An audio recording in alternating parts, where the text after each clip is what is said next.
Our next story is about Italy. Their foreign minister, Antonio Tajani, is currently in China, and on top of his agenda is the BRI, China's Belt and Road Initiative. It was once hailed as Chinese President Xi Jinping's project of the century, but in recent times, it has become the road to nowhere, belt and roadblocks. That's what it's called. And now Italy wants out. In 2019, it became the first member of the European Union and the only G7 nation to join China's BRI. 4 years have passed since. The pact expires in December this year, and Italy does not plan to renew it. What does it mean for their relationship with China and for Xi Jinping's dream project? Our next report tells you. In 2019, Italy angered the US and Europe.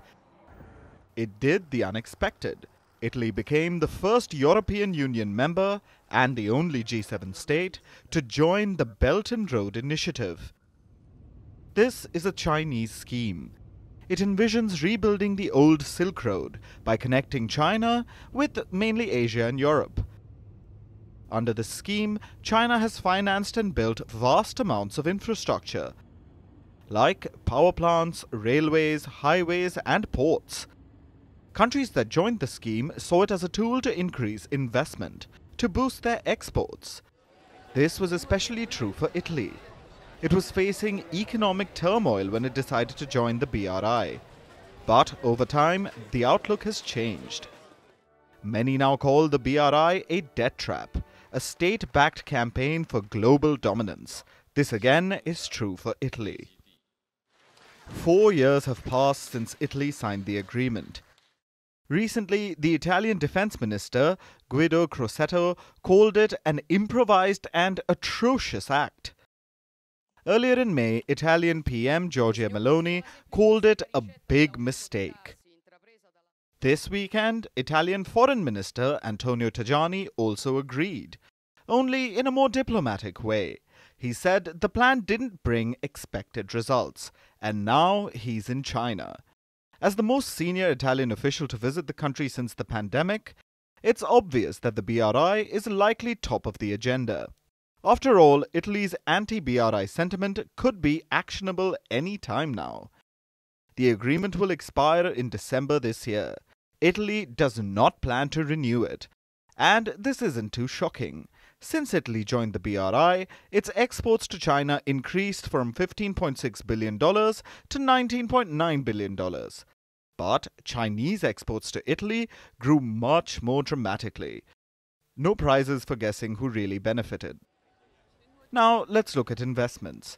China has invested $24 billion in Italy since 2005, but only $1.83 billion of that since Italy joined the BRI.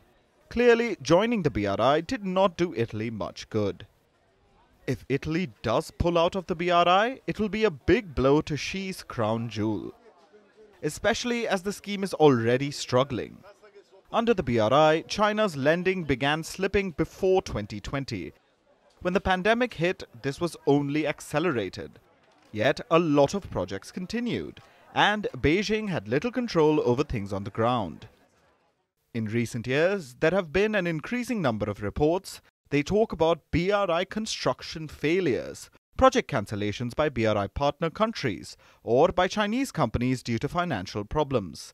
Sometimes BRI projects lead to nowhere, quite literally, like a BRI-funded railway. It ends in the middle of a field in Kenya. On top of this, for many countries, taking loans has become unsustainable. One of the biggest examples is Sri Lanka. It defaulted on a mountain of debt last year. Or look at Pakistan. It owes nearly 1/3 of its foreign debt to China.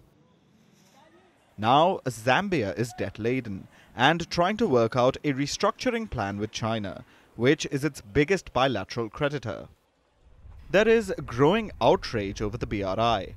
While for some countries the reasons are economic, for others they are political. European countries view China as a rival. To them, China isn't a partner, even if it pretends to be one, and an Italian withdrawal reflects this outlook. So, whatever be the reason, China's BRI is being pushed away.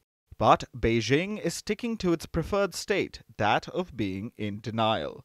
After all, it's China's passion project that builds inroads to its visionary goal of overseas control. But if Italy backs out of the agreement, it will be a body blow to Beijing's ambitions, whether it admits it or not.